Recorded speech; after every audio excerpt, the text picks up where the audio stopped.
এই মুহূর্তে হচ্ছে যে বন্ধুর বাসার গলির সামনে দাঁড়ায় আছি। এই যে শিবগঞ্জ সোনারপাড়ার রোড, এখানে হচ্ছে যে কোনো গাড়ি পাচ্ছি না। তো হঠাৎ করে ডান দিকে তাকিয়ে দেখলাম মারজান ভাই। আসসালামু আলাইকুম মারজান ভাই, কী খবর, ভালো আছেন? তারপর দেখলাম শুভদা কী খবর? তারপর হঠাৎ করে নজরে পড়লো হাজি মোহাম্মদ মাওলানা ওসমান গনি। মানে আমি হাজি মোহাম্মদ মাওলানা দেখে ভাবলাম যে মনে হয় কোনো ওয়াজ মাহফিল টাফিল, কিন্তু এই যে আমি হাজি দেখলাম, এই হাজিকে দেখার জন্য আমি একদমই প্রস্তুত ছিলাম না রাসেল ভাই। ভাই রে ভাই, হেতে নাকি হাজি মোহাম্মদ মাওলানা ওসমান গনি।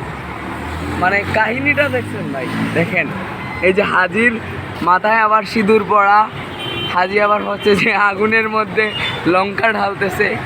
এই যে হচ্ছে হাজির কাণ্ড কারখানা। মানে হাজিকে আরবি দুই অক্ষর জানে, আবার এদিকে মসজিদ না মন্দিরের ছবি লাগাইছে, বুঝতে পারতেছি না। ভারত আজমির শরীফ আসাম থেকে প্রশিক্ষণপ্রাপ্ত আমাদের এই হাজি মাওলানা ওসমান গনি, আপনাদের যাদের প্রেম ভালোবাসার ব্যথায় যারা ভুগছেন, ব্যথার লেখছে, ইস এটাও যে ভুল করে বুঝি না, প্রেম ভালোবাসার ব্যথায় যারা ভুগছেন, আহা হা আহা হা হা, তাহলে হচ্ছে আপনারা চলে যাবেন হাজি। এই যে আমাদের হাজি, চিনে রাখুন, চেহারা দেখুন ভালোভাবে হাজি।